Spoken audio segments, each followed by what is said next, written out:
పట్టణకు పోయొచ్చిన అధ్యక్ష, నేనే స్వయంగా పాదయాత్ర చేసిన అధ్యక్ష.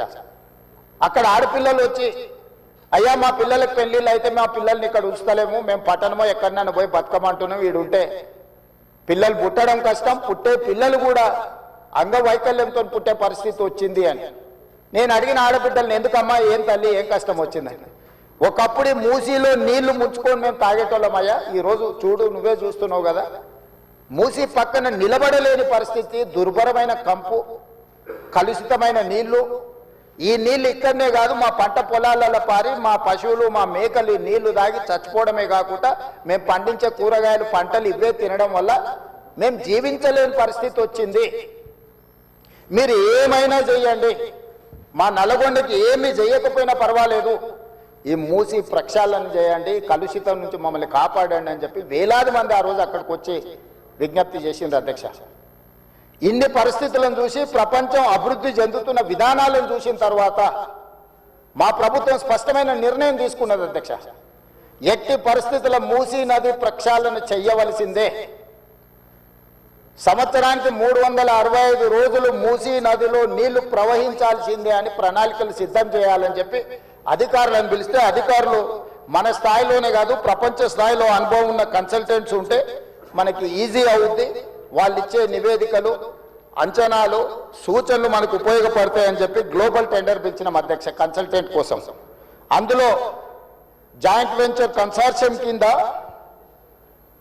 మాన్హాట్ సింగపూర్ ప్రైవేట్ లిమిటెడ్, సింగపూర్కు సంబంధించిన సంస్థ, Cushman Wakefield private limited, Rios design studio, ఒకరు ప్రాజెక్టులు డిజైన్లలో, రెండవరు ఫైనాన్షియల్ కన్సల్టెంట్స్, ఒక ఆర్థికంగా ఏ రకంగా బ్యాంకుల నుంచి రుణాలు పొందాలి, ఏ రకంగా వ్యాపార కేంద్రాలను అభివృద్ధి చేయాలి, మూడవరు నీళ్లను ఏ విధంగా ఉపయోగించాలో ఈ ముగ్గురు కన్సార్షియం కింద ఏర్పడి ఈరోజు మూసీ రివర్ డెవలప్మెంట్ ఫ్రంట్ నుంచి మనం టెండర్లు పిలిచి ఈ కన్సల్టెంట్ని మనం అపాయింట్ చేసుకోవడం జరిగింది అధ్యక్ష.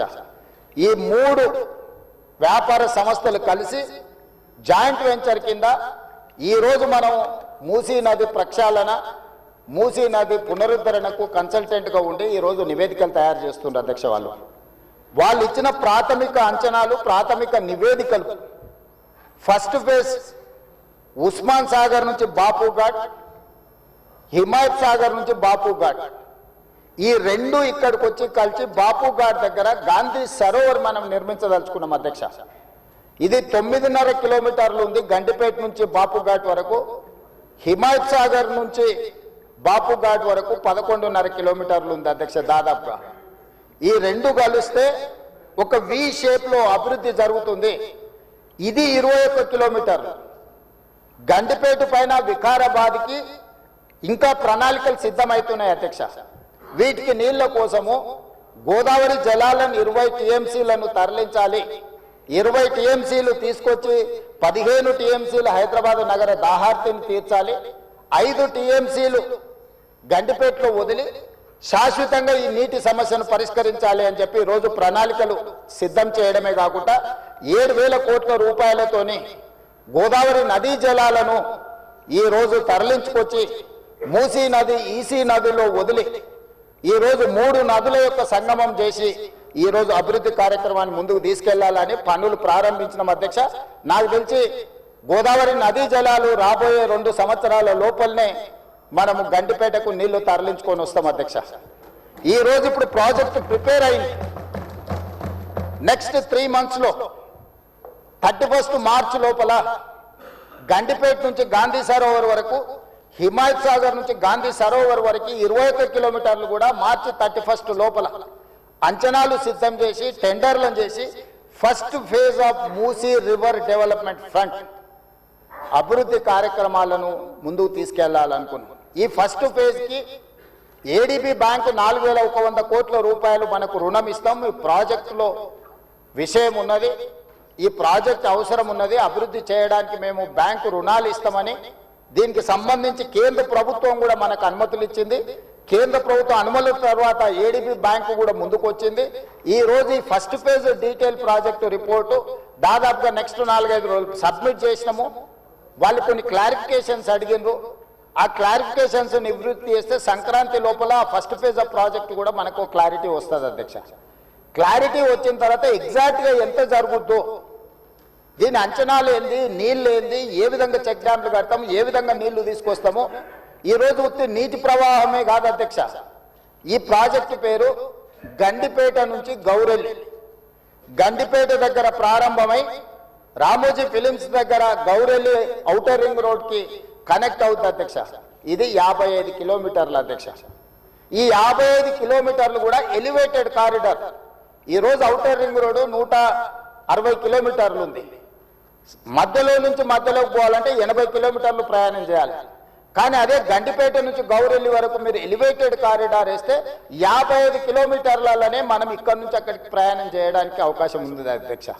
నార్సింగ్ దగ్గర ఒక జంక్షను, అట్లా ప్రతి దగ్గర బాపుఘాట్ దగ్గర ఇంకొక జంక్షను, చార్మినార్ దగ్గర ఇంకొక జంక్షను, చాంద్రాయన్ కూడా మన చాదర్ఘట్ దాటిన తర్వాత ఇంకొక జంక్షను, నాగోల్ దగ్గర ఇంకొక జంక్షన్, ఇట్లా ప్రతి జంక్షన్లో ట్రంపెట్స్ క్రియేట్ చేసి ఔటర్ రింగ్ రోడ్డు నుంచి సిటీలోకి వచ్చే వాళ్ళు అక్కడికి వచ్చి ప్రతి సర్కిల్లో ఎక్కడానికి దిగడానికి కూడా ట్రంపెట్స్ క్రియేట్ చేయమని ఈరోజు ఎలివేటెడ్ కారిడార్స్ నిర్మించడానికి మనం అధికారులకు కన్సల్టెంట్స్కు చెప్పినాం అధ్యక్ష.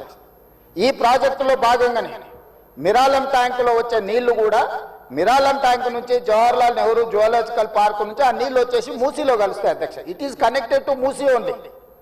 సో ఆ ప్రాజెక్టు కూడా అక్బరుద్దీన్ ఓవైసీ గారు, నేను ముఖ్యమంత్రిగా మొదటిసారి చాంద్రాయన్ గుట్ట పర్యటనకు పోయినప్పుడు అసదుద్దీన్ ఓవైసీ గారు ఇద్దరు మిరాలం ట్యాంకును ఒక పర్యాటక కేంద్రంగా బ్రహ్మాండంగా అభివృద్ధి చేయాలి, ట్యాంక్ బండ్ అక్కడ ఉండు కాదు, మాకు ఈ ఓల్డ్ సిటీలో ఒక మిరాలం ట్యాంక్ని అభివృద్ధి చేయాలి, జూ పార్క్ ఉన్నది పక్కన మిరాలం ట్యాంక్ ఉంది 450 ఎకరాలలో, మీరు చేయాలంటే దాన్ని కంప్లీట్గా ఈ కన్సల్టెంట్స్కి ఇచ్చి ప్రపంచ స్థాయిలో అక్కడ ఒక అభివృద్ధి పర్యాటక కేంద్రంగా మార్చాలని చేసి ఈరోజు 450 కోట్ల రూపాయలతోనే మిరాలం ట్యాంక్ మీద బ్రిడ్జ్ కట్టడమే కాకుండా ఆ ప్రాంతాన్ని అభివృద్ధి చేయడానికి టెండర్ పిలిచి పనులు జరుగుతున్నాయి అధ్యక్ష.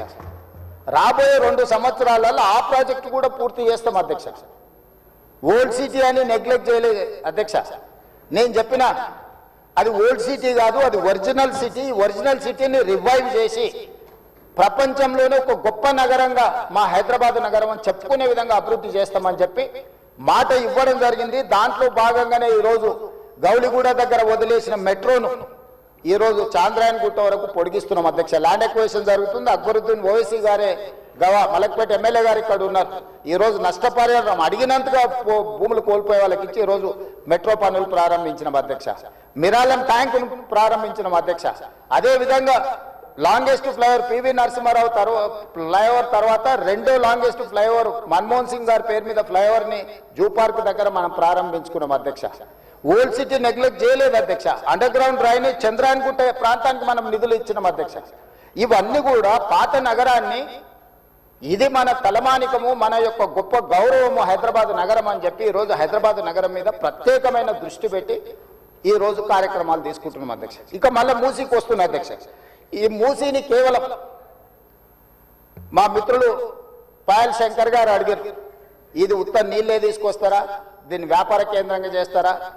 వారేమో ప్రశ్న అడిగారు. కొంతమంది ఏమో రేవంత్ రెడ్డి రియల్ ఎస్టేట్ బ్రోకర్గా మారాడు, రేవంత్ రెడ్డి రియల్ ఎస్టేట్ చేస్తాడని.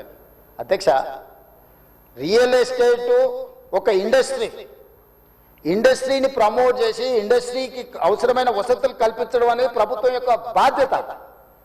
ఈ నగరం రియల్ ఎస్టేట్ విస్తరిస్తే పెట్టుబడులు వస్తాయి, పెట్టుబడులు వస్తే పరిశ్రమలు వస్తాయి, పరిశ్రమలు వస్తే ఉద్యోగ ఉపాధి అవకాశాలు వస్తాయి.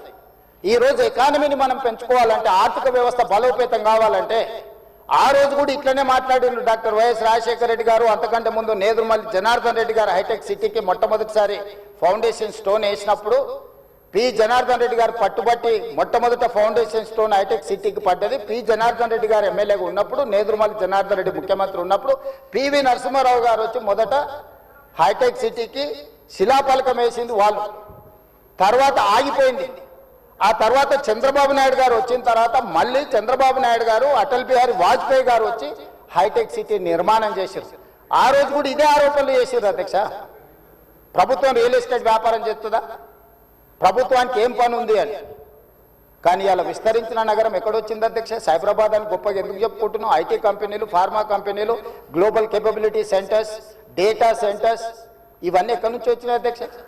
ఈరోజు ఫైనాన్షియల్ డిస్ట్రిక్ట్ నాలెడ్జ్ పార్క్లో ఎన్ని లక్షల మందికి ఉద్యోగాలు వచ్చినాయి అధ్యక్ష? ఈరోజు విస్తరించే నగరం అర్బనైజేషన్ అవుతుంది అధ్యక్ష. పట్టణ ప్రాంతాలు పెరుగుతున్నాయి, పట్టణీకరణ జరుగుతుంది. ఈరోజు 55% జనాభా పట్టణాలలో నివసిస్తున్నారు అధ్యక్ష. రాబోయే 20-25 ఏళ్లలో 75% మన పట్టణాల యొక్క జనాభా పెరుగుతుంది అధ్యక్ష. కేవలం ఔటర్ రింగ్ రోడ్ ఇన్సైడే 1,34,00,000 మంది ప్రజలు నివసిస్తున్నారు అధ్యక్ష. 3,78,00,000 తెలంగాణ జనాభా ఉంటే ఔటర్ రింగ్ రోడ్ ఇన్సైడ్ మాత్రమే 1,34,00,000 మంది నివసిస్తున్నారు అధ్యక్ష. అంటే ఇక్కడ మోర్ దాన్ 1/3. టోక్యో ఒక సిటీలో తెలంగాణ జనాభా కంటే ఎక్కువ ఉన్నారు అధ్యక్ష. 4 కోట్ల మంది ఒక పట్టణంలో నివసిస్తున్నారు అధ్యక్ష. ఈరోజు ప్రపంచం అంతా పట్టణాల వైపు వేగంగా విస్తరణ జరుగుతుంది. దానికి తగ్గట్టుగా మనం నగరాలను అభివృద్ధి చేసుకోవాలి. అందులో భాగంగానే ఈరోజు వికసిత్ భారత్ ప్రణాళిక ఏంది? ఈరోజు అందుకోసమే మా ఆయన దుఃఖం చూడు, ఆయన బాధ చూడు, కడుపులో విషము ఎట్లా అంటే కడుపు నిండా విషయం. మూసీలో ఉన్న కాలుష్యానికంటే వీళ్ళ కడుపులలో అంతకంటే ఎక్కువ విషం ఉంది అధ్యక్ష. విషం జిమ్ముతున్నారు. మీరు మూసీ కాలుష్యమే ప్రమాదం అనుకుంటున్నారు అధ్యక్ష.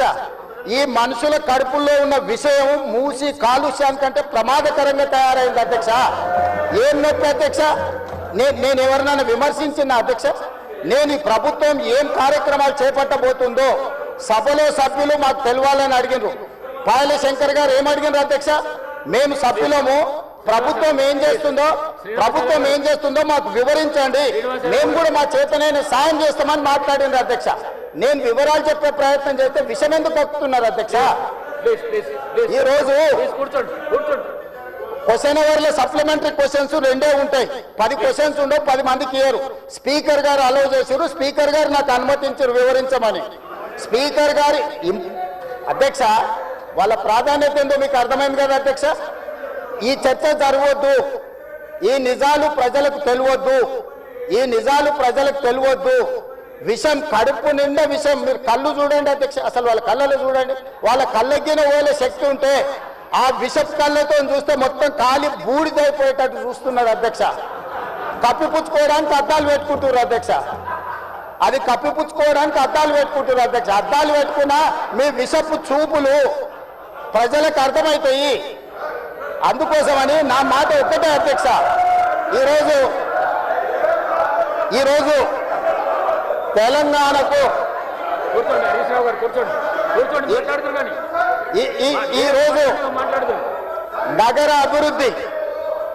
ఈరోజు నగర అభివృద్ధి చేయడం మా బాధ్యత.